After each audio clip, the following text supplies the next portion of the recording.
Well, ఈ వీడియోలో మనం accounting treatment in partnership accounts ఈ టాపిక్ గురించి ఈ వీడియోలో మనం డిస్కస్ చేద్దాం. Okay, accounting treatment in partnership accounts. In Partnership Act 1932, there is no particular provisions or guidance for preparation of final accounts format for partnership business. అంటే partnership బిజినెస్కి సంబంధించి partnership act 1932లో particular format అంటే పర్టికులర్గా ఇది follow అవ్వాలి అనేటువంటిది లేదు. మనకు కంపెనీస్ యాక్ట్ 2013లో అయితే కొన్ని గైడెన్సెస్, కొన్ని రూల్స్ అనేటువంటి ఇవ్వబడి ఉన్నాయి. దేనికి రిలేటెడ్ అంటే ఒక కంపెనీకి రిలేటెడ్గా జాయింట్ స్టాక్ కంపెనీస్ ఏవైతే ఉంటుందో ఆ జాయింట్ స్టాక్ కంపెనీసు ఈ ఫార్మాట్స్ ప్రకారంగా, ఈ ప్రొసీజర్స్ ప్రకారంగా వాళ్ళు బ్యాలెన్స్ షీట్ కానీ, final account, profit and loss account statements కానీ ఇవి ప్రిపేర్ చేయాలి అనేటువంటి ఆ గైడెన్స్ అనేటువంటి ఇవ్వబడి ఉంది. బట్ కానీ సోల్ ట్రేడింగ్ బిజినెస్, పార్ట్నర్షిప్ బిజినెస్లో పర్టికులర్గా ఇదే ఫాలో అవ్వాలి అనేటువంటి మనకు ఎక్కడ ప్రొవిజన్స్ అనేటువంటి ఇవ్వబడలేదు. కానీ preparation is based on rules of accounts it self. So కాబట్టి మనకి ఇక్కడ ప్రిపరేషన్స్ అనేటువంటిది దేని బేస్ చేసుకొని చేస్తున్నాము అంటే రూల్స్ ఆఫ్ అకౌంట్స్ని బేస్ చేసుకొని మనం ప్రిపరేషన్ అనేటువంటిది చేయడం జరుగుతుంది. A partnership firm also prepares trial balance from ledger after preparation of journal entries, then ultimately prepares final accounts in the following way. అంటే పార్ట్నర్షిప్ ఫర్మ్స్ కూడా జర్నల్ ఎంట్రీస్ ప్రిపేర్ చేస్తాయి, ledgers prepare చేస్తాయి, trial balance prepare చేస్తుంది, తర్వాత final accounts కూడా prepare చేయడం జరుగుతూ ఉంటుంది. ఇప్పుడు ఈ ఫైనల్ అకౌంట్స్ అనేటువంటి పార్ట్నర్షిప్ ఫైనల్ అకౌంట్స్ ఎలా ఉంటుంది అనేటువంటి let us see. Please observe carefully. Non manufacturing firms, manufacturing firms. Non manufacturing firms అంటే ఏంటంటే ప్రొడక్షన్ కానీ తయారీ కానీ ఉండదు. ఏం చేస్తారంటే జస్ట్ ట్రేడింగ్ చేస్తారు. ఒక చోట నుంచి పర్చేస్ చేస్తారు, ఇంకొకరికి సేల్స్ చేస్తారు. సో ఇది నాన్ మ్యానుఫ్యాక్చరింగ్ ఫర్మ్స్ అంటే. Non manufacturing firm point of వ్యూలో మనం ప్రిపేర్ చేయాల్సినటువంటిది ఏవేవి అంటే let us see. Trading account, profit and loss account, then profit and loss appropriation account. మనకు సోల్ ట్రేడింగ్ బిజినెస్లో ఏం చేస్తున్నాం, trading account, profit and loss account, balance sheet, ఈ మూడు ప్రిపేర్ చేస్తున్నాం. కానీ పార్ట్నర్షిప్ అకౌంట్స్ విషయానికి వచ్చేటప్పటికి before preparation of the balance sheet some more accounts we have to prepare. So మరికొన్ని అకౌంట్స్ అనేటువంటి మనం ప్రిపేర్ చేయాల్సి వస్తుంది. అవేవేవి అంటే profit and loss appropriation account, revaluation account, partners capital account, cash, goodwill. ఈ cash account, goodwill account అనేటువంటి mandatory అనేటువంటి కాదు, కంపల్షన్ కాదు, బట్ ఇట్స్ జస్ట్ సపోర్టివ్ అకౌంట్స్గా మనం చెప్పుకోవచ్చు. క్యాష్ అకౌంట్ కానీ గుడ్ విల్ అకౌంట్ అనేటువంటి కానీ ఒక సపోర్టివ్ అకౌంట్స్గా మనం చెప్పుకోవచ్చు. సో గుడ్ విల్ అనేటువంటి మోస్ట్లీ ఇక్కడ ప్రీమియం ఫర్ గుడ్ విల్ అని పిలవడం జరుగుతుంది. ఇంటర్మీడియట్ లెవెల్లో అయితే అది గుడ్ విల్ అకౌంట్ అని పిలుస్తాము. అదర్ దాన్ ఇంటర్మీడియట్ లెవెల్లో అయితే మనకి ఇక్కడ ప్రీమియం ఫర్ గుడ్ విల్గా పిలవడం జరుగుతుంది. సో ఈ అకౌంట్ అనేటువంటి కూడా it's not at all mandatory, it's just supportive అకౌంట్గా మనం చెప్పుకోవచ్చు అంతే అనమాట. తర్వాత balance sheet.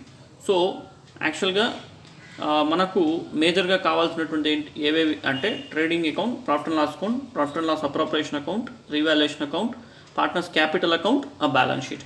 So these two, that is cash and goodwill, is not at all a mandatory, it's just a supportive accounts only. Okay, next manufacturing firm విషయానికి వద్దాం. Manufacturing ఫర్మ్లో మనకు ఏవేవి ఉంటాయి అంటే మ్యానుఫ్యాక్చరింగ్ అంటే దాని మీనింగ్ ఏంటంటే ఖచ్చితంగా తయారీ చేయడం జరుగుతుంది, తయారీ అనేటువంటి ఉంటుందన్నమాట. సో తయారీ ఉంటుంది కాబట్టి ఇక్కడ వీటితో పాటు అడిషనల్గా మనం ప్రిపేర్ చేయాల్సినటువంటి ఏంటి అంటే అడిషనల్గా మ్యానుఫ్యాక్చరింగ్ అకౌంట్ అనేటువంటి అడిషనల్గా ప్రిపేర్ చేయాల్సి వస్తుందన్నమాట. మిగిలినన్నీ కూడా సేమ్. సో నాన్ మ్యానుఫ్యాక్చరింగ్ ఫర్మ్స్లో ఏవైతే ప్రిపేర్ చేస్తున్నామో same as is trading, profit and loss appropriation, revaluation, partners capital account, cash, goodwill and balance sheet. So ఇక్కడ కూడా అంతే same. Cash, goodwill it's not at all a mandatory one. So it's just supportive అకౌంట్స్గా మనం చెప్పుకోవడం జరుగుతుంది అనమాట. Okay, so మేజర్గా ఇక్కడ కూడా manufacturing, trading, profit and loss profit and loss appropriation, revaluation, partners capital account, balance sheet. So ఇవి మనకు ప్రిపేర్ చేస్తే సరిపోతాయి అన్నమాట. ఓకే,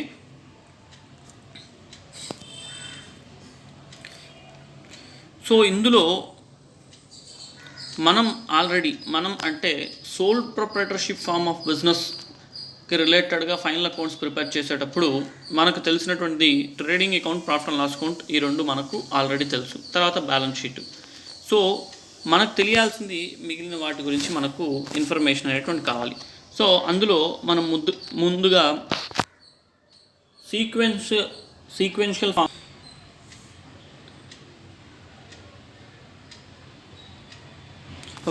సీక్వెన్షియల్ ఫామ్లో మనం 1 by 1 దీన్ని నేర్చుకుందాం. సో ముందుగా profit and loss appropriation account అంటే ఏంటి అనేటువంటిది చూద్దాం.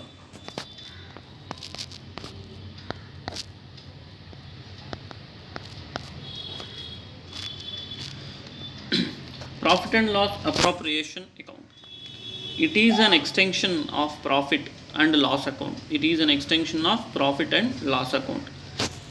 అంటే profit and loss account prepare చేసిన తర్వాత దాని నుండి వచ్చేటువంటి రిజల్ట్ ఏదైతే ఉంటుందో ఆ రిజల్ట్ని బేస్ చేసుకొని అడిషనల్గా ప్రిపేర్ చేసేటువంటి అకౌంటే ఈ profit and loss appropriation account. Trading account prepare చేసిన trading account, profit and loss account prepare చేసిన తర్వాత దాని నుండి వచ్చేటువంటి result either profit or loss, ఈ ప్రాఫిట్ లాస్ని బేస్ చేసుకొని అడిషనల్గా మనం ప్రిపేర్ చేసేటువంటి అకౌంటే ఈ ప్రాఫిట్ అండ్ లాస్ అప్రోప్రియేషన్ అకౌంట్గా మనం చెప్పుకోవచ్చు అనమాట. సో అందులో it is an extension of profit and loss account when there is net profit in the profit and loss account, then it is to be prepared because the available profit is to be distributed among the partners. అంటే దాని అర్థం ఏంటంటే profit and loss account prepare చేసినప్పుడు వచ్చేటువంటి net profit ఎప్పుడైతే వస్తుందో ఆ net ప్రాఫిట్ని పార్ట్నర్స్కి distribute చేయడం కోసం మనం మేజర్గా ఈ profit and loss appropriation account అనేటువంటి ప్రిపేర్ చేయడం జరుగుతుంది. If there is no profit, then it is not essential to prepare the profit and loss appropriation account. ఒకవేళ ప్రాఫిట్ అనేటువంటిది లేదు అని అనుకుందాం, అలాంటి సిచ్యువేషన్లో మనం ఈ profit and loss appropriation account అనేటువంటి ప్రిపేర్ చేయాల్సినటువంటి అవసరం లేదు. ఎప్పుడైతే నెట్ ప్రాఫిట్లో మిగులుతుందో, ప్రాఫిట్ అండ్ లాస్ అకౌంట్లో నెట్ ప్రాఫిట్ మిగులుతుందో అలాంటి సిచ్యువేషన్లోనే మనం ఈ profit and loss appropriation account అనేటువంటిది ప్రిపేర్ చేయాలి, లేకపోతే దీన్ని ప్రిపేర్ చేయాల్సినటువంటి అవసరం లేదు అని అంటున్నాడు. అంటే దాని అర్థం ఏంటంటే లాస్ గాన వస్తే, అంటే నెట్ లాస్ ఉంది అనుకోండి, నెట్ లాస్ ఉన్నటువంటి సిచ్యువేషన్లో profit and loss appropriation account అనేటువంటి ప్రిపేర్ చేయాల్సినటువంటి అవసరం లేదు. Note, in one case even if loss arises then the profit and loss appropriation is to be prepared. అంటే that is interest on drawings are more than the net loss, then profit and loss appropriation account is to be prepared. అంటే దాని అర్థం ఏంటంటే ఒక్క సిచ్యువేషన్లో మాత్రము even net loss వచ్చినప్పటికీ కూడా profit and loss appropriation account అనేటువంటి ప్రిపేర్ చేయాలి. ఎందుకు అలా? కారణం ఏంటి అంటే ఇంట్రెస్ట్ ఆన్ డ్రాయింగ్స్ అంటాం. డ్రాయింగ్స్ అంటే ఏంటి అంటే ఓనర్ తన సొంత అవసరాల కోసం ప్రాఫిట్స్లో నుంచి విత్డ్రా చేయడం, అంటే పార్ట్నర్ ఎవరైతే ఉంటాడో ఆ పార్ట్నర్ తన సొంత అవసరాల కోసం ప్రాఫిట్స్లో నుంచి తన సొంత అవసరాల కోసం విత్డ్రాల్ చేస్తే అప్పుడు అలాంటి సిచ్యువేషన్లో ఆ డ్రాయింగ్స్ పైన ఇంట్రెస్ట్ అనేటువంటిది అతని నుంచి కలెక్ట్ చేయడం జరుగుతుందన్నమాట. అతని దగ్గర నుంచి వసూలు చేయడం జరుగుతుంది, కలెక్ట్ చేయడం జరుగుతుంది. సో ఇప్పుడు అలాంటి సిచ్యువేషన్లో మనకు అక్కడ అతని దగ్గర నుంచి ఇంట్రెస్ట్ అనేటువంటి మనం ఏదైతే కలెక్ట్ చేయడం జరుగుతుందో ఆ కలెక్ట్ చేసినటువంటి కలెక్ట్ చేయబోయేటువంటి ఇంట్రెస్ట్ గాను మనకు వచ్చినటువంటి నెట్ లాస్ వాల్యూ కన్నా కూడా హెవీగా ఉంది అని అనుకోండి, ఎక్కువగా ఉన్నాయి అనుకోండి. అలాంటి పరిస్థితిలో మనకేమవుతుంది అంటే మనం ఆ రిమైనింగ్ ఎక్సెస్ ఎక్సెస్గా మిగిలిపోయే ఎక్సెస్గా వచ్చేటువంటి ఇన్కమ్ ఏదైతే ఉంటుందో దాన్ని ఎక్కడ తీసుకోవడం జరుగుతుందంటే ప్రాఫిట్ అండ్ లాస్ అప్రాప్రియేషన్ ద్వారా ఆ ప్రాఫిట్ని మనం షేర్ చేయాల్సి వస్తుందన్నమాట. సో కాబట్టి నెట్ లాస్ కన్నా కూడా ఇంట్రెస్ట్ ఆన్ డ్రాయింగ్స్ అనేటువంటిది గాను హైగా ఉంటే అలాంటి పరిస్థితిలో మనం ఇక్కడ profit and loss appropriation account అనేటువంటి ప్రిపేర్ చేయడానికి ఛాన్సెస్ అనేటువంటి రావడం జరుగుతుంది. సో లేని పక్షంలో మనకు ఈ profit and loss appropriation account అనేటువంటి ప్రిపేర్ చేయాల్సిన అవసరం ఉండదు. Right. Profit and loss appropriation is prepared on the basis of nominal accounting rule. Profit and loss appropriation అనేటువంటి ఏ రూల్ ప్రకారంగా ప్రిపేర్ చేస్తారు అంటే నామినల్ అకౌంటింగ్ రూల్ ప్రకారంగా మనం దీన్ని ప్రిపేర్ చేయడం జరుగుతుంది.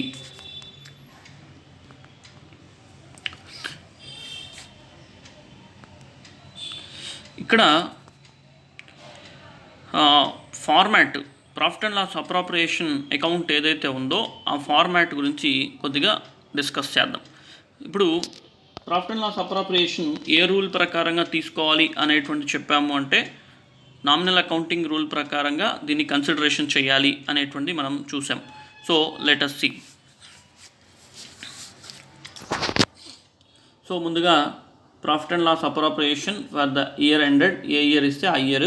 ఇప్పుడు ఇక్కడ క్రెడిట్ వైపు by profit and loss account బ్రాకెట్లో net profit subject to appropriations అంటే దాని అర్థం ఏంటంటే ఇక్కడ ప్రాఫిట్ అండ్ లాస్ అకౌంట్ ఎందుకు క్రెడిట్ చేసినాము అంటే నామినల్ రూల్ ప్రకారంగా ప్రాఫిట్స్ని, ఇన్కమ్స్ని, గెయిన్స్ని ఏం చేయాలి, క్రెడిట్ చేయాలి. సో కాబట్టి profit and loss appropriation account nominal accounting rule ప్రకారంగా ప్రిపేర్ చేయాలి కాబట్టి ఈ ప్రాఫిట్ని ఆ రూల్ ప్రకారంగా క్రెడిట్ చేయడం జరుగుతుంది. So profit and loss appropriation అకౌంట్ని ఎందుకు క్రెడిట్ చేస్తున్నాము అంటే because of profit. As per nominal accounting rule profit should be credited. So profit should be credited. So we credited the profit. So కాబట్టి profit and loss appropriation అకౌంట్ని credit చేయడం జరిగింది. Next interest on drawings, A B. Interest on drawings business అంటే ఫర్మ్కి ఏమవుతుందంటే income అవుతుంది. Interest on drawings అనేటువంటి ఫర్మ్కి ఏమవుతుందంటే ఇన్కమ్ అవుతుంది. కారణం ఏంటంటే పార్ట్నర్ తన సొంత అవసరాల కోసం అమౌంట్ విత్డ్రా చేస్తాడు, దాని డ్రాయింగ్స్ అంటాం. ఇప్పుడు ఆ డ్రాయింగ్స్ పైన మనం ఫర్మ్ ఏం చేస్తుందంటే ఇంట్రెస్ట్ అతని దగ్గర నుంచి కలెక్ట్ చేస్తుంది. సో ఇంట్రెస్ట్ కలెక్ట్ చేస్తుంది కాబట్టి ఇంట్రెస్ట్ ఆన్ డ్రాయింగ్స్ అనేటువంటి ఏమవుతుంది అంటే ఇన్కమ్ అవ్వడం జరుగుతుంది. సో ఇన్కమ్ కాబట్టి నామినల్ అకౌంటింగ్ రూల్ ప్రకారంగా క్రెడిట్ చేయడం జరుగుతుంది. Next to profit and loss account. So ఒకవేళ లాస్ ఉంది, సో లాస్ ఏ సిచ్యువేషన్లో రైజ్ అవుతుంది అనేటువంటి నేను చెప్పాను. సో లాస్ గనను ఉన్నప్పుడు అలాంటి సిచ్యువేషన్లో దాన్ని డెబిట్ చేయాలి. రీజన్ ఏంటి అంటే నామినల్ అకౌంటింగ్ రూల్ ప్రకారంగా లాస్ని డెబిట్లోనే రికార్డ్ చేస్తాం కాబట్టి డెబిట్ చేస్తాం. So profit and loss appropriation account is purely a nominal accounting principle. So as per nominal accounting rule ప్రకారం దీన్ని ప్రిపేర్ చేయడం జరుగుతుంది. రెఫరెన్స్ ఇక్కడ profit and loss account. Next to interest on capital. So ఇదేంటి అంటే మనకు firm partners capital పైన interest అనేటువంటి పే చేయడం జరుగుతుంది. ఫర్ము పార్ట్నర్స్ యొక్క క్యాపిటల్ పైన ఇంట్రెస్ట్ అనేటువంటి పే చేయడం జరుగుతుంది. సో దీన్ని మనం ఏమంటామంటే ఇంట్రెస్ట్ ఆన్ క్యాపిటల్ అంటాం. ఇది యాక్చువల్గా ఎక్స్పెన్స్, ఫర్మ్కి ఏమవుతుందంటే ఎక్స్పెన్స్ అవుతుంది. కాబట్టి దీన్ని ఏం చేస్తాము అంటే డెబిట్ చేయడం జరుగుతుంది. సో ఇక్కడ ఏ అండ్ బి ఎందుకు ఇచ్చాడంటే పార్ట్నర్స్ ఏ కానీ మోర్ దాన్ 1 పర్సన్ ఖచ్చితంగా పార్ట్నర్షిప్ బిజినెస్లో మినిమం 2 మెంబర్స్ ఉంటారు. ఒకవేళ మోర్ దాన్ 2 ఉన్నా కూడా ఏబిసిడి ఇట్లా మనం ఖచ్చితంగా ఎవరికి ఎంత అనేటువంటి దాని ప్రకారంగా రికార్డ్ చేయడం జరుగుతుంది అనమాట. Next partner salary. Partner salary బిజినెస్కి ఏమవుతుందంటే ఎక్స్పెన్స్ అవుతుంది. సో అదేవిధంగా partners commission. So partner salary, partners commission విషయానికి వస్తే పార్ట్నర్షిప్ డీడ్లో ఖచ్చితంగా ప్రొవిజన్ అంటే దానికి రిలేటెడ్గా ఇన్ఫర్మేషన్ ఉంటేనే పార్ట్నర్స్కి శాలరీ కానీ పార్ట్నర్స్ కమిషన్ కానీ ఇవ్వడం జరుగుతుంది. ఇది ఆల్రెడీ మనం ఫస్ట్ వీడియోలో తెలుసుకున్నాం. Next reserves. అంటే బిజినెస్ ఫర్మ్ ఏం చేస్తారంటే ఉన్నటువంటి ప్రాఫిట్స్ మొత్తాన్ని డిస్ట్రిబ్యూట్ చేసుకోకుండా కొంత రిజర్వ్ కోసం హోల్డ్ చేయడం జరుగుతుందన్నమాట. అలా రిజర్వ్ కోసం హోల్డ్ చేసేటప్పుడు ఇక్కడ ఏమవుతుందంటే ఉన్న ప్రాఫిట్ డిక్రీజ్ అవుతుంది. ఏదైతే ప్రాఫిట్ ఉంటుందో అది డిక్రీజ్ అవుతుంది. ప్రాఫిట్ డిక్రీజ్ అవుతుంది కాబట్టి అక్కడ మనం ప్రాఫిట్ అండ్ లాస్ అప్రాప్రియేషన్ అకౌంట్ని డెబిట్ చేయాలి. ప్రాఫిట్ ఇంక్రీజ్ అయితే క్రెడిట్ చేయాలి, ప్రాఫిట్ డిక్రీజ్ అయితే దాన్ని డెబిట్ చేయడం జరుగుతుంది. నెక్స్ట్ ఇక ఫైనల్గా ఏదైతే ప్రాఫిట్ మనకు మిగలడం జరుగుతుందో ఆ మిగిలినటువంటి ప్రాఫిట్ని ఏం చేయాలి అంటే పార్ట్నర్స్ క్యాపిటల్ అకౌంట్కి కానీ లేదా పార్ట్నర్స్ కరెంట్ అకౌంట్కి కానీ దీన్ని డిస్ట్రిబ్యూట్ చేయడం ట్రాన్స్ఫర్ చేయడం జరుగుతుంది. ఇన్ కేస్ ఒకవేళ క్రెడిట్ వైపు డిఫరెన్షియేషన్ వచ్చిందనుకోండి, అలాంటి సిచ్యువేషన్లో లాస్ని కూడా ప్రాఫిట్ అండ్ లాస్ అప్రాపరేషన్లో ఇంకేదైనా ఇక్కడ లాస్ మిగిలినా కూడా ఆ లాస్ని సైతం మనం ఖచ్చితంగా ఈ పార్ట్నర్స్కి డిస్ట్రిబ్యూట్ చేయాల్సి అవసరం ఉంటుందన్నమాట. సరే, మరి ఇక్కడ నేను ఇక్కడ ఇవ్వలేదు. యాక్చువల్గా profit and loss appropriation credit వైపు ఏదైతే మనకు ట్రాన్స్ఫరింగ్ వస్తుందో ఆ ట్రాన్స్ఫరింగ్ కూడా ఇక్కడ మనకు రావాలి. సో ఇక్కడ కూడా బై ప్రాఫిట్ ట్రాన్స్ఫర్డ్ టు అని రాసి partners capital account or partners current అకౌంట్కి దీన్ని మనం డిస్ట్రిబ్యూట్ చేయక తప్పదన్నమాట. Okay, right. Next profit and loss appropriation account తెలుసుకున్న తర్వాత మనకు ఇక్కడ క్యాపిటల్ అకౌంటు కరెంట్ అకౌంటు వీటి గురించి ఏంటి అనేటువంటిది చూద్దాం. అసలు క్యాపిటల్ అకౌంటు కరెంట్ అకౌంట్ ఎందుకు రైజ్ అవుతుంది? మనకు యాక్చువల్గా పార్ట్నర్షిప్ బిజినెస్ విషయానికి వచ్చేటప్పటికి 2 types of methods of maintaining capital accounts, అంటే 2 రకాలైనటువంటి క్యాపిటల్ అకౌంటింగ్ మెథడ్స్ని ఫాలో అవ్వడం జరుగుతుంది అనమాట. So 2 types of methods of capital అకౌంట్స్ని ఫాలో అవ్వడం జరుగుతుంది. అవేంటి అంటే ఒకటి ఫ్లక్చువేటింగ్ క్యాపిటల్, రెండోది ఫిక్స్డ్ క్యాపిటల్. సో ఒకటి ఫ్లక్చువేటింగ్ క్యాపిటల్ మెథడ్, రెండోది ఫిక్స్డ్ క్యాపిటల్ మెథడ్. సో ఈ 2 టైప్స్ ఆఫ్ క్యాపిటల్ మెథడ్స్ అనేటువంటి మనకు ఉన్నాయి. సో అందులో let us see one by one. ముందుగా ఫ్లక్చువేటింగ్ క్యాపిటల్ మెథడ్ అంటే ఏంటి అనేటువంటిది చూద్దాం. Fluctuating capital method, only one account is prepared, that is capital account, for maintaining transactions relating to partners like share of profit and loss, drawings, interest on drawings, capital, interest on capital, అదేవిధంగా salaries, commission, capital withdraw, etc. Through these transactions, అంటే partnership ఫామ్లో పార్ట్నర్కి సంబంధించిన ఏ transaction అయినా సరే, salaries కావచ్చు, interest on capital, drawings, interest on drawings, withdrawal capital, whatever it may be, transactions whatever it may be relates to partner can be recorded in single account, that is partner's capital account. In which method? In fluctuating capital method. So fluctuating capital method లో పార్ట్నర్కి సంబంధించిన entire ట్రాన్సాక్షన్స్ని ఈ capital అకౌంట్లో, I mean partners capital అకౌంట్లో మాత్రమే record చేయడం జరుగుతుంది. ఆ మెథడ్నే మనం ఏమంటామంటే ఫ్లక్చువేటింగ్ క్యాపిటల్ మెథడ్ అని పిలవడం జరుగుతుంది అన్నమాట. ఇక్కడ through these transactions, capitals are always changing, so it is called fluctuating capital method. అంటే ఈ ట్రాన్సాక్షన్స్ అన్నీ చేయడం వల్ల పార్ట్నర్ యొక్క క్యాపిటల్స్ ఏమవుతాయి అంటే చేంజ్ అవుతూ ఉంటుందన్నమాట. పార్ట్నర్ యొక్క క్యాపిటల్స్ ఏవైతే ఉన్నాయో అవి ఏమవుతుందంటే చేంజ్ అవుతూ ఉంటుంది. సో ఇయర్ బై ఇయర్ ఈ ప్రాఫిట్స్ వల్ల పార్ట్నర్స్ యొక్క క్యాపిటల్స్ పెరగడం, ఇంట్రెస్ట్ ఆన్ క్యాపిటల్ వల్ల పార్ట్నర్స్ యొక్క క్యాపిటల్స్ పెరగడం, డ్రాయింగ్స్ వల్ల క్యాపిటల్స్ డిక్రీజ్ అవ్వడం, ఇట్లా చేంజ్ అవుతూ ఉంటుందన్నమాట. సో ఇలా చేంజ్ అవుతూ ఉంటుంది కాబట్టే దీన్ని మనం ఏమంటాము అంటే ఫ్లక్చువేటింగ్ క్యాపిటల్ మెథడ్ అని పిలవడం జరుగుతుంది. సో దీన్ని ఫ్లక్చువేటింగ్ క్యాపిటల్ మెథడ్ అని పిలవడం జరుగుతుంది. రైట్. నెక్స్ట్ ఫ్లక్చువేటింగ్ క్యాపిటల్ మెథడ్కి సంబంధించిన పార్ట్నర్స్ క్యాపిటల్ అకౌంట్ అనేటువంటిది ఏదైతే ఉందో దాన్ని మనం ఎలా ఆ ఫార్మాట్ ఎలా ఉంటుంది అనేటువంటి ఒకసారి అబ్జర్వ్ చేద్దాం. ఇక్కడ పార్ట్నర్ క్యాపిటల్ అకౌంట్, క్యాపిటల్ అనేటువంటి మనకు రిప్రజెంటేటివ్ పర్సనల్ అకౌంట్ అన్నమాట. పార్ట్నర్స్ క్యాపిటల్ అకౌంట్ అనేటువంటి మనకి ఏమవుతుందంటే రిప్రజెంటేటివ్ పర్సనల్ అకౌంట్. సో కాబట్టి ఇది ఏ రూల్ అప్లై అవుతుంది అంటే పర్సనల్ అకౌంటింగ్ రూల్ అనేటువంటి మనకు అప్లికబుల్ అవ్వడం జరుగుతుంది. So as per personal accounting rule we have to record these capital account. So let us see. First one, by balance brought down. దీని అర్థం ఏంటంటే ఓల్డ్ క్యాపిటల్ వాల్యూ, ఆల్రెడీ బిజినెస్లో partner యొక్క capital value ఉంటుందన్నమాట. So ఇప్పుడు ఆ capital వాల్యూని balance బ్రోడంతో తీసుకోవడం జరుగుతుంది. సరే, ఎందుకు క్రెడిట్ సైడే రికార్డ్ చేయాలి, రీజన్ ఏంటి అనేటువంటి చూద్దాం. మనకు ఈ క్యాపిటల్ అకౌంట్స్ ఒక చిన్న కాన్సెప్ట్ మీద రన్ అవ్వడానికి, అంటే రికార్డ్ చేయడానికి ఉంటుంది. సో అదేంటి అంటే డ్యూ టు, డ్యూ ఫ్రమ్. దీని గురించి తెలుసుకుంటే ఇది చాలా సులువుగా రికార్డ్ అవుతుంది. డ్యూ టు వచ్చి క్రెడిట్ సైడు, డ్యూ ఫ్రమ్ వచ్చి డెబిట్ సైడ్. అంటే ఫర్మ్గాన పార్ట్నర్కి పేమెంట్ చేయాల్సి వస్తే అది డ్యూ టు అవుతుంది. పార్ట్నర్ గాన ఫర్మ్కే పేమెంట్ చేయాల్సి వస్తే అది డ్యూ ఫ్రమ్ అవుతుంది. పార్ట్నర్కి ఫర్మ్ పే చేయాల్సి వస్తే అది డ్యూ టు అవుతుంది. పార్ట్నరే ఫర్మ్కి పే చేయాల్సి వస్తే అది డ్యూ ఫ్రమ్ అవుతుంది.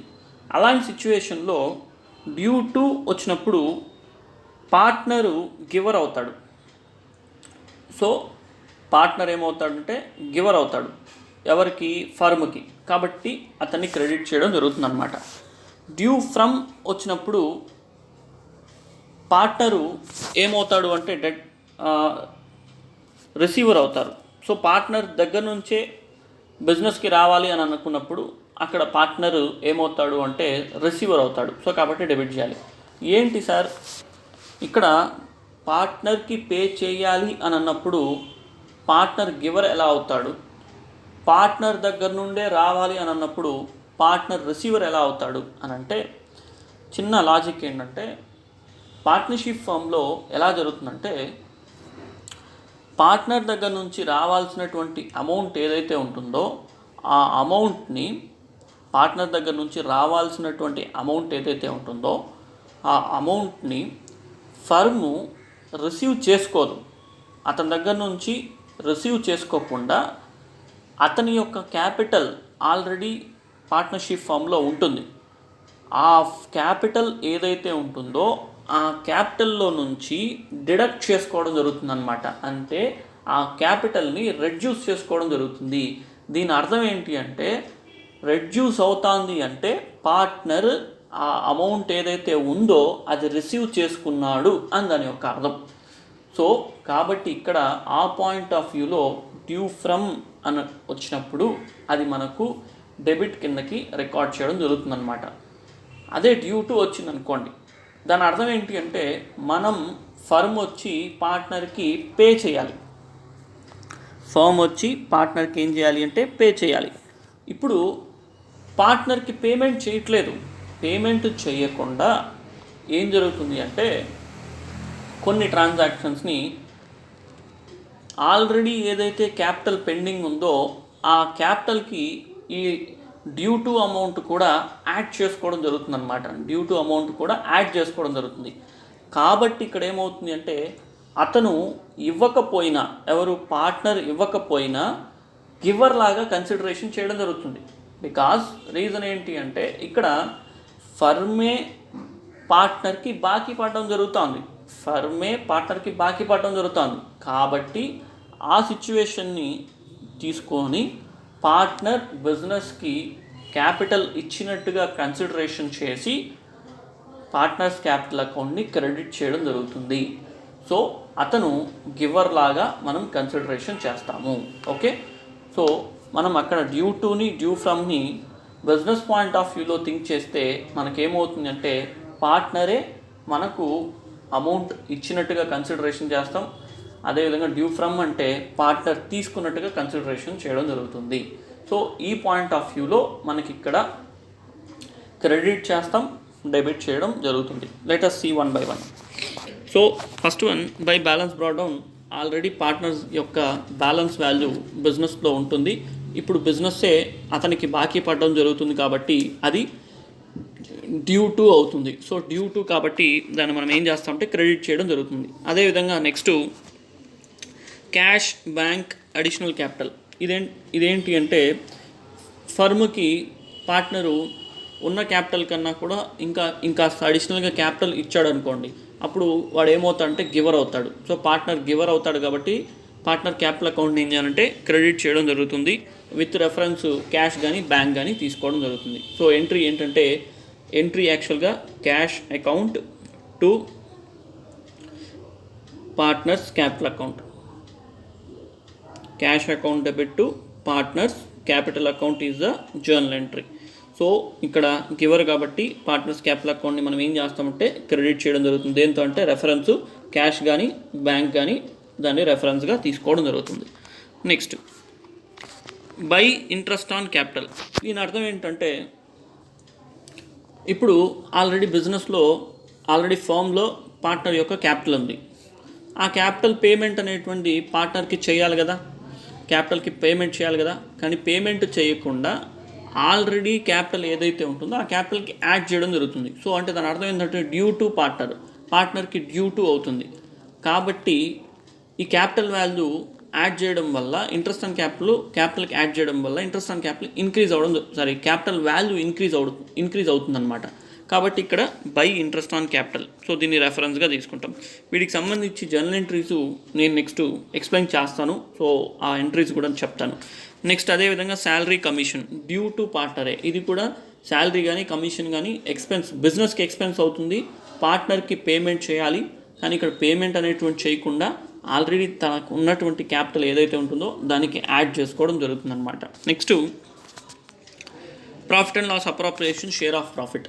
ఒకవేళ ప్రాఫిట్ అండ్ లాస్ అప్రాప్రియేషన్ ద్వారా ప్రాఫిట్ జనరేట్ అయిందనుకోండి, ఆ ప్రాఫిట్ని మనం ఏం చేయాలి అంటే అక్కడ పార్ట్నర్ క్యాపిటల్ అకౌంట్కి యాడ్ చేయడం జరుగుతుంది. కారణం ఏంటంటే ప్రాఫిట్ పాజిటివ్ కదా, దీనివల్ల పార్ట్నర్కి క్యాపిటల్ వాల్యూ ఇంక్రీజ్ అవ్వాలి కదా, ఇంక్రీజ్ అవ్వడం కోసం క్రెడిట్లో రికార్డ్ చేస్తామన్నమాట. ఓకే, నెక్స్ట్ డెబిట్ సైడ్ చూద్దాం.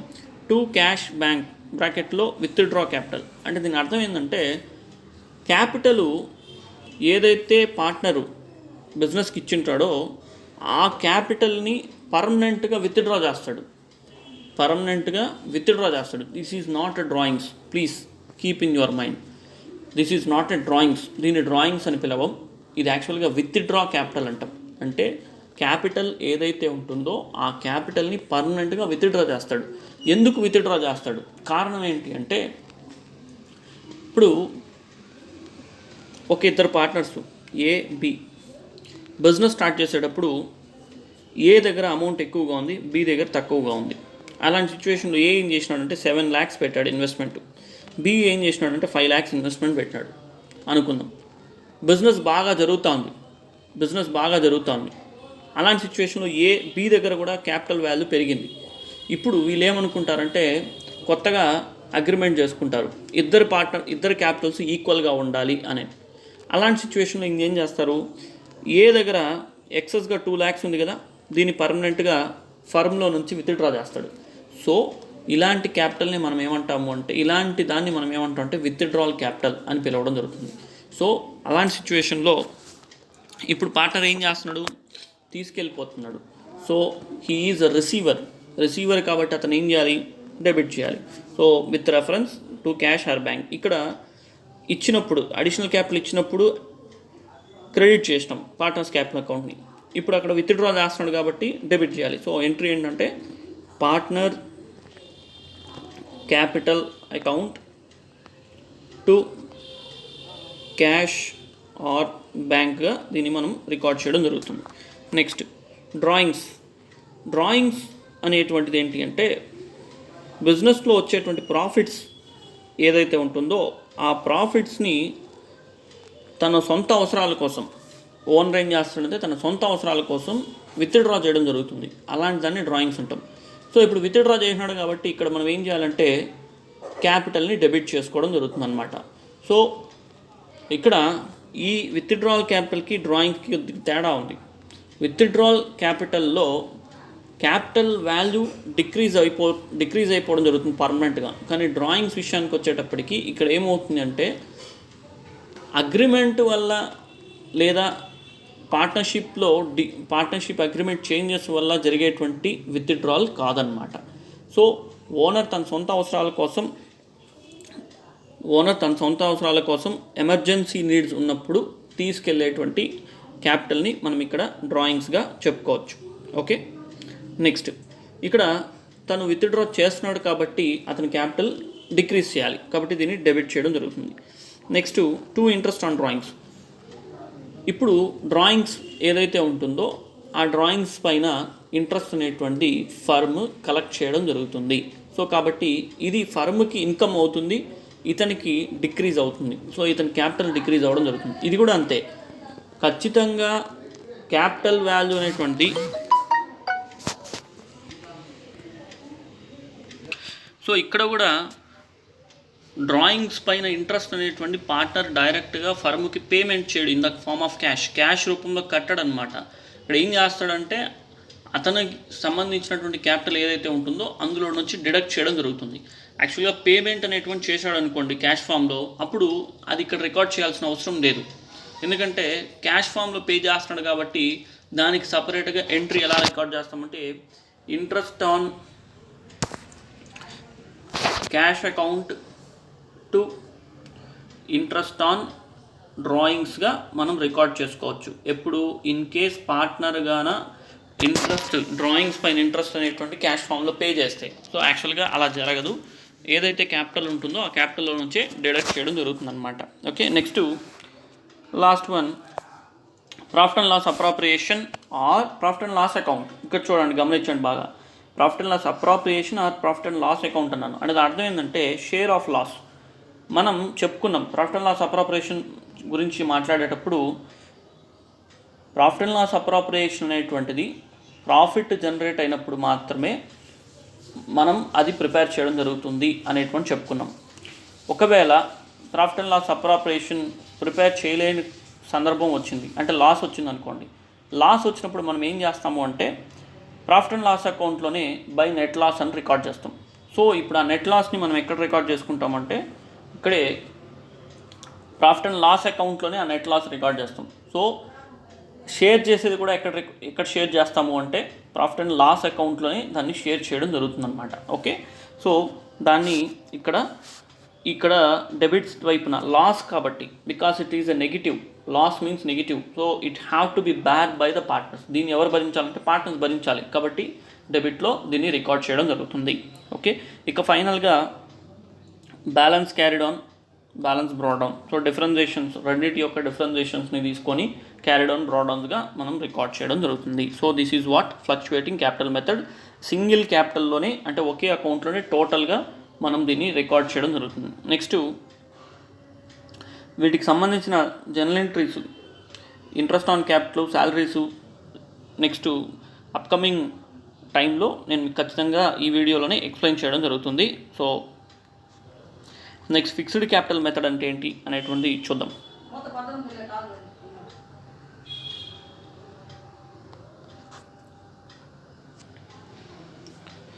Fixed capital method. In this method, two accounts are to be prepared. That is partners capital account, partners current account. So రెండు అకౌంట్లు ప్రిపేర్ చేయాలి. ఒకటి పార్ట్నర్స్ క్యాపిటల్ అకౌంట్, రెండోది partners current account. So అదేంటి అనేటువంటిది చూద్దాం. Partners capital అకౌంట్లో in this account old capital, additional capital and withdrawal capital are records. అంటే పాత capital by balance brought down ఇందాక చూసాం కదా, ఆల్రెడీ బిజినెస్లో ఉన్నటువంటి capital value plus additional capital, ఇంకేదన్నా కరెంట్ ఇయర్లో ఉంటే అడిషనల్ క్యాపిటల్, దాంతోపాటుగా విత్డ్రాల్ క్యాపిటల్, పర్మనెంట్గా విత్డ్రా చేసేటువంటి క్యాపిటల్ ఏదన్నా ఉంటే వీటిని మాత్రమే ఈ పార్ట్నర్స్ క్యాపిటల్ అకౌంట్లో రికార్డ్ చేయాలి. రిమైనింగ్ పార్ట్నర్స్ కరెంట్ అకౌంట్లో in this account remaining all the transactions relating to partners are record like salaries, interest on capital, interest on drawings etcetera are record. అంటే దాని అర్థం ఏంటంటే రిమైనింగ్ ఇప్పుడు మనం ఏదైతే ఈ పార్ట్నర్స్ క్యాపిటల్ అకౌంట్లో మనం చెప్పుకున్నామో వీటిలో old one, additional one, withdrawal, ఈ మూడు కాకుండా రిమైనింగ్ అన్నీ కూడా drawings, interest on drawings, profit and loss appropriation, salary, commission, ఇవన్నీ కూడా ఎక్కడ రికార్డ్ చేస్తాము అంటే పార్ట్నర్స్ కరెంట్ అకౌంట్లో రికార్డ్ చేయడం జరుగుతుంది. ఓకే, సరే. సో వీటి ఫార్మాట్ గురించి ఒకసారి మనం అబ్జర్వ్ చేద్దాం. పార్ట్నర్స్ క్యాపిటల్ అకౌంట్లో ఇందాక మనం చెప్పుకున్నట్టుగా by balance brought on, by cash or bank additional capital, to cash bank withdrawal capital, ఇవి చేసిన తర్వాత carried on value, brought on value record చేయడం జరుగుతుంది. దీని ఎక్స్ప్లెనేషన్ మనం ఇందాకే partners capital account fluctuating capital method చెప్పేటప్పుడు తెలుసుకున్నాం. సో మీరు డౌట్ ఉంటే మళ్ళీ ఒకసారి దాన్ని రివైజ్ చేయండి. నెక్స్ట్ సేమ్ పార్ట్నర్స్ కరెంట్ అకౌంట్లో సో రిమైనింగ్ అన్నీ కూడా so let us see by balance brought down ఇక్కడ ఏంటి అనేటువంటి చూద్దాం. మనకు ప్రాబ్లంలో కరెంట్ అకౌంట్ అంటే ఫిక్స్డ్ క్యాపిటల్ మెథడ్ వెళ్ళేటప్పుడు కరెంట్ అకౌంట్స్ అనేటువంటి ప్రిపేర్ చేయడం జరుగుతుందన్నమాట. కరెంట్ అకౌంట్స్ రెండు వైపులా కూడా ఉండడానికి ఛాన్స్ ఉంది. అంటే దాని అర్థం ఏంటంటే ఓపెనింగ్ బ్యాలెన్సెస్ అనేటువంటి లయబిలిటీ సైడ్లోను అదేవిధంగా అసెట్ సైడ్లోను, అంటే దాని meaning debit balance credit balance రెండు కూడా ఉండడానికి ఛాన్సెస్ అనేటువంటివి ఉన్నాయి. సో అలా ఛాన్సెస్ ఉన్నప్పుడు మనకి ఇక్కడ క్రెడిట్ బ్యాలెన్స్ ఉన్నప్పుడు అంటే లయబిలిటీ సైడ్లో గాన మనకు ప్రాబ్లంలో లయబిలిటీ సైడ్ బ్యాలెన్స్ షీట్లో గాన లయబిలిటీ సైడ్లో గాన ఓపెనింగ్ వాల్యూ ఉంటే ఓపెనింగ్ కరెంట్ అకౌంట్ వాల్యూ ఉంటే క్రెడిట్ సైడు, అదేవిధంగా బ్యాలెన్స్ షీట్లో అసెట్ సైడ్ గాను మనకు పార్ట్నర్స్ కరెంట్ అకౌంట్ వాల్యూ ఉంటే దాన్ని డెబిట్ సైడు మనం రికార్డ్ చేయడం జరుగుతుంది. నెక్స్ట్ ఇక రిమైనింగ్ ఇందాక మనం మాట్లాడినట్టుగా all the things interest on capital, salary, profit and loss, drawings, interest on drawings ఇవన్నీ కూడా మనకి ఇక్కడ పార్ట్నర్స్ కరెంట్ అకౌంట్లోనే మనం ప్రిపేర్ చేస్తాం. So all these explanations just like previous partners capital account fixed capital మెథడ్లో ఏదైతే ఎక్స్ప్లెనేషన్ విన్నామో అదే ఎక్స్ప్లెనేషన్ ఇక్కడ కూడా రిపీట్ అవ్వడం జరుగుతుంది అనమాట.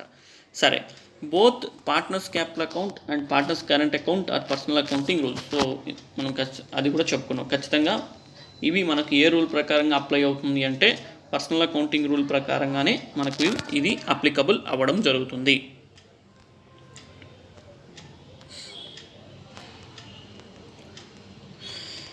రైట్, నెక్స్ట్ టాపిక్ ఏంటంటే small topic and very important topic, charge against profit and appropriation of profit. ఈ రెండింటి గురించి తెలుసుకుందాం. చార్జ్ అగెయిన్స్ట్ ప్రాఫిట్ అంటే ఏంటి, అదేవిధంగా అప్రాప్రియేషన్ ఆఫ్ ప్రాఫిట్ అంటే ఏంటి అనేటువంటిది తెలుసుకుందాం. చార్జ్ అగెయిన్స్ట్ ప్రాఫిట్ అంటే ఏంటి అనేటువంటి చూద్దాం. Charge against profit means that the amount which is payable to partner like rent, interest on partners loan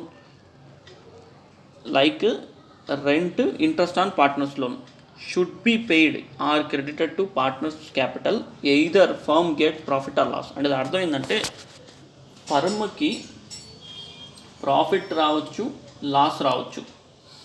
అలాంటి సిచ్యువేషన్లో కొన్ని పార్ట్నర్కి పే చేయాల్సినటువంటిది ఏదైతే ఉంటుందో అది ఖచ్చితంగా ఎయిదర్ క్యాష్ ఫామ్లో అన్నా పే చేయాలి లేదా పార్ట్నర్స్ క్యాపిటల్ అకౌంట్ కన్నా క్రెడిట్ చేయాలి.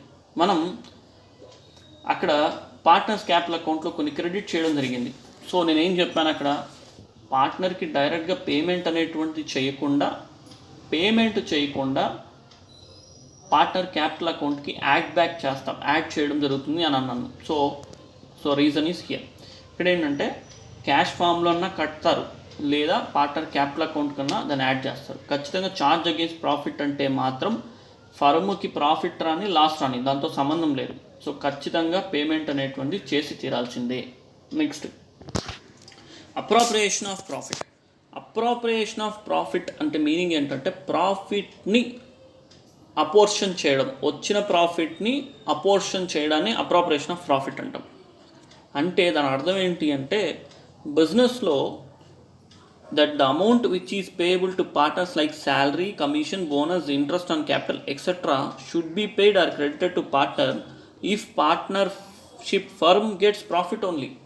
అంటే బిజినెస్కి ప్రాఫిట్ వస్తేనే శాలరీస్ కానీ కమిషన్ కానీ ఇంట్రెస్ట్ ఆన్ క్యాపిటల్ కానీ పే చేయాల్సి వస్తుంది.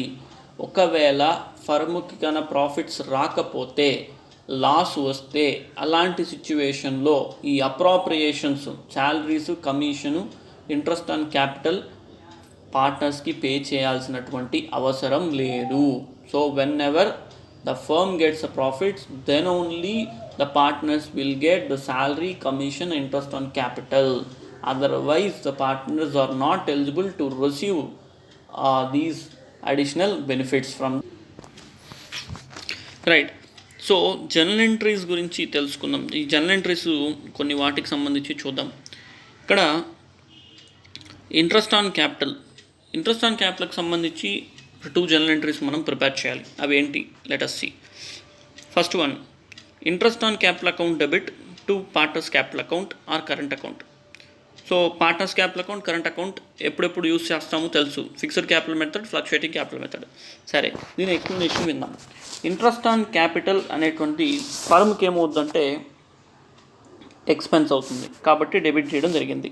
పార్ట్నర్స్ క్యాపిటల్ అకౌంట్ ఎందుకు క్రెడిట్ చేసినాము అంటే ఇక్కడ డ్యూ టు పార్ట్నర్ అని ఆల్రెడీ నేను చెప్పాను. సో డ్యూ టు పార్ట్నర్ కాబట్టి దీన్ని మనం ఏం చేయాలి అంటే అతను మనకి ఇచ్చినట్టుగా, అంటే పార్ట్నర్ ఫర్మ్కి ఇచ్చినట్టుగా కన్సిడరేషన్ చేసి అతన్ని క్రెడిట్ చేయడం జరుగుతుందన్నమాట. సో డ్యూ టు పార్ట్నర్ కాబట్టి ఇక్కడ పార్ట్నర్ యొక్క క్యాపిటల్ వాల్యూ ఏమవుతుంది అంటే పెరగడం జరుగుతుంది, ఇంక్రీజ్ అవుతుంది. సో కాబట్టి క్రెడిట్ చేయడం జరుగుతుంది.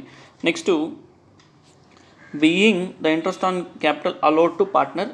నెక్స్ట్ సెకండ్ ఎంట్రీ ఏంటంటే profit and loss appropriation account అనమాట. Debit to interest on capital account. ఇది దేనికోసం అని అంటే ఇక్కడ యాక్చువల్గా ఈ అకౌంట్ మనం ఏదైతే interest on capital account open చేయడం జరిగిందో ఈ interest on capital account close చేయాలి. సో నార్మల్గా మనం ఏం చేస్తాం, ట్రయల్ బ్యాలెన్స్లో వచ్చేటువంటి లెడ్జర్ బ్యాలెన్సెస్ ఏదైతే వస్తుందో ఆ లెడ్జర్ అకౌంట్ బ్యాలెన్సెస్ క్లోజ్ చేయడానికి trading account, profit and loss అకౌంట్లో మనం దాన్ని రికార్డ్ చేయడం జరుగుతుంది. సో ఇక్కడ కూడా same as this interest on capital account close చేయడానికి మనం ఏ అకౌంట్లోకి దాన్ని ట్రాన్స్ఫర్ చేస్తాము అంటే ప్రాఫిట్ అండ్ లాస్ అప్రాప్రియేషన్ అకౌంట్లోకి దాన్ని ట్రాన్స్ఫర్ చేయడం జరుగుతుంది. సో ఇప్పుడు అది ట్రాన్స్ఫర్ అవ్వడం వల్ల profit and loss appropriation account profit value ఏమవుతుందంటే డిక్రీజ్ అవుతుంది. ప్రాఫిట్ వాల్యూ డిక్రీజ్ అవుతుంది కాబట్టి ప్రాఫిట్ అండ్ లాస్ అప్రాప్రియేషన్ అకౌంట్ని డెబిట్ చేస్తాం. Next interest on capital close అవుతుంది కదా, దాన్ని క్రెడిట్లో రికార్డ్ చేయడం జరుగుతుంది. ఇక్కడ ఆల్రెడీ డెబిట్ చేస్తున్నాం, అది క్లోజ్ చేయాలంటే క్రెడిట్ చేయడం జరుగుతుంది. ఒక డెబిట్ చేసినప్పుడు కరస్పాండింగ్ క్రెడిట్ చేస్తే మనకు ఆ అకౌంట్ క్లోజ్ అయిపోవడం జరుగుతుంది. Next being the closing of interest on capital account transfer to profit and loss appropriation account. Next for interest on drawings గురించి తెలుసుకుందాం. Partners capital or current account debit to interest on drawings account. ఇక్కడ interest on drawings బిజినెస్కి ఏమవుతుందంటే ఫర్మ్కి income అవుతుంది. So income కాబట్టి దాన్ని మనం నామినల్ అకౌంటింగ్ రూల్ ప్రకారంగా ఏం చేయాలి అంటే క్రెడిట్లో రికార్డ్ చేయడం జరుగుతుంది. సో కాబట్టి క్రెడిట్ చేయడం జరుగుతుంది. నెక్స్ట్ పార్ట్నర్స్ క్యాపిటల్ అకౌంట్ ఏమవుతుందంటే డిక్రీజ్ అవ్వడం జరుగుతుంది. సో కాబట్టి దాన్ని డెబిట్ చేస్తాం. So capital account or current account. Next ఈ ఇంట్రెస్ట్ ఆన్ డ్రాయింగ్స్ ఏదైతే ఉంటుందో దీన్ని క్లోజ్ చేయాలి. సో క్లోజ్ చేసేటప్పుడు ఇక్కడ ఆల్రెడీ క్రెడిట్ చేసినాం, దానికి డెబిట్ చేయడం జరుగుతుంది, దానికి కరస్పాండింగ్ డెబిట్ ఇవ్వడం జరుగుతుంది. నెక్స్ట్ థింగ్ ఏంటంటే ఇంట్రెస్ట్ ఆన్ డ్రాయింగ్స్ వల్ల ప్రాఫిట్ అనేటువంటిది ఏమవుతుంది అంటే పెరుగుతుంది, ఇంక్రీజ్. ఇంట్రెస్ట్ ఆన్ డ్రాయింగ్స్ వల్ల ప్రాఫిట్ ఏమవుతుందంటే ఇంక్రీజ్ అవుతుంది. సో ఇంక్రీజ్ అవుతుంది కాబట్టి ఇక్కడ మనకు ప్రాఫిట్ అండ్ లాస్ అప్రాప్రియేషన్ అకౌంట్ని మనం క్రెడిట్ చేయడం జరుగుతుంది. నామినల్ అకౌంటింగ్ రూల్ ప్రకారంగా దాన్ని క్రెడిట్ చేసుకుంటాం. నెక్స్ట్ థింగ్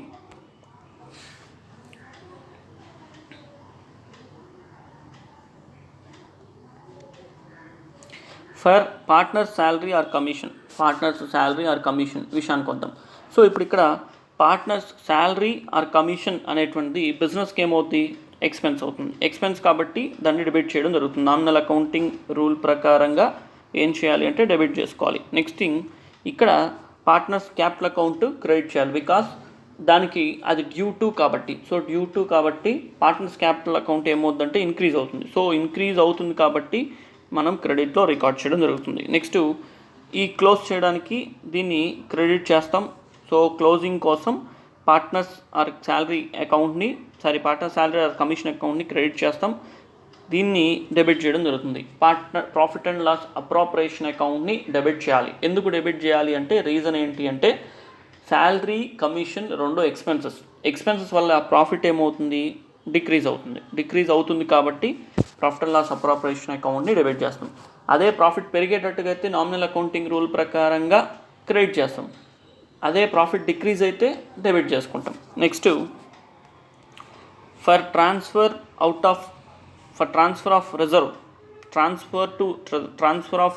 అవుట్ ఆఫ్ ప్రాఫిట్లో నుంచి రిజర్వ్ కోసం ట్రాన్స్ఫర్ చేసేటట్టుగా అయితే, సో రిజర్వ్ కోసం ట్రాన్స్ఫర్ చేసేలాగైతే అప్పుడు సిచ్యువేషన్ ఎంట్రీ ఎలా రాయాలంటే profit and loss appropriation account debit to reserve. కారణం ఏంటి అంటే రిజర్వ్ వల్ల ప్రాఫిట్ డిక్రీజ్ అవుతుంది కాబట్టి profit and loss appropriation account debit చేస్తాం. రిజర్వ్ మనకి ఏమవుతుంది అంటే ప్రాఫిట్ అవుతుంది. రిజర్వ్ అనేటువంటి జనరల్గా ప్రాఫిట్స్లో నుంచి తీసుకుంటున్నాం కాబట్టి ప్రాఫిట్ రిజర్వ్ వాల్యూ ఇంక్రీజ్ అవుతుంది. సో కాబట్టి ఇది మనకు నామినల్ అకౌంటింగ్ రూల్ ప్రకారంగా కన్సిడరేషన్ చేసిన క్రెడిట్లో రికార్డ్ చేయడం జరుగుతుంది, లేదా యాక్చువల్గా లయబిలిటీ అవుతుందన్నమాట. ఇంకో విధంగా చెప్పాలి అంటే this is a liability. Liabilities అన్నప్పుడు when liability increases it should be credited. When liability increases it should be credited. Why reserve called as a liability? ఎందుకు రిజర్వ్ని లయబిలిటీ అని పిలుస్తారు? కారణం ఏంటి అంటే reserve is for the purpose of particular thing. So ఒక particular purpose కోసమో లేదంటే ఫ్యూచర్లో జరగబోయేటువంటి అన్ఫార్చునేట్ ఈవెంట్స్ కోసమో దాన్ని హోల్డ్ చేయడం జరుగుతుందన్నమాట. అలాంటి సిచ్యువేషన్లో ఈ అమౌంట్ ఏదైతే ఉంటుందో దానికోసమే మనం యూస్ చేయాలి. ఎప్పుడైనా సరే దానికోసమే యూస్ చేయాలి అని అన్నప్పుడు అది ఖచ్చితంగా బిజినెస్కి లయబిలిటీ అవుతుంది. వేరే దానికోసం దాన్ని వాడడానికి లేదనమాట. సో కాబట్టి ఇది మనకు లయబిలిటీగా రికార్డ్ చేస్తాం. సో లయబిలిటీ ఇంక్రీజ్ అయితే క్రెడిట్ చేయడం జరుగుతుందన్నమాట. నెక్స్ట్ లాస్ట్గా ప్రాఫిట్ అండ్ లాస్ అప్రాప్రియేషన్లో వచ్చేటువంటి ప్రాఫిట్ని లాస్ని ట్రాన్స్ఫర్ చేయడానికి ఎంట్రీస్. సో ప్రాఫిట్ ట్రాన్స్ఫర్ చేసేటప్పుడు అప్రాప్రియేషన్లో ప్రాఫిట్ డిక్రీజ్ అవుతుంది కాబట్టి దాన్ని డెబిట్ చేస్తాం, పార్ట్నర్స్ క్యాపిటల్ అకౌంట్ క్రెడిట్ చేస్తాం. లాస్ జనరేట్ అయినప్పుడు ఇక్కడ ఈ లాస్ని బ్యాక్ చేయాల్సింది ఎవరు? పార్ట్నర్స్ బ్యాక్ చేయాలి కాబట్టి వాళ్ళ క్యాపిటల్స్ ఏమవుతుంది? డిక్రీజ్ అవుతుంది కాబట్టి ఇక్కడ డెబిట్ చేస్తాం. నెక్స్ట్ అదేవిధంగా ప్రాఫిట్ అండ్ లాస్ అప్రాప్రియేషన్ అకౌంట్ని క్రెడిట్ చేస్తాం. కారణం ఏంటి అంటే లాస్ ఉండడం వల్ల ఆ లాస్ బర్డన్ అనేటువంటి మనకి ఏమవుతుంది అంటే డిక్రీజ్ అవుతుంది. లాస్ బర్డన్ డిక్రీజ్ అవుతుంది. ఎవరికి ట్రాన్స్ఫర్ చేస్తున్నాం? పార్ట్నర్స్ క్యాపిటల్ అకౌంట్కి ట్రాన్స్ఫర్ చేస్తున్నాం. సో లాస్ బర్డన్ తగ్గుతోంది కాబట్టి ప్రాఫిట్ అండ్ లాస్ అప్రాప్రియేషన్ అకౌంట్ని క్రియేట్ చేస్తాం. Okay, so this is what the today's class.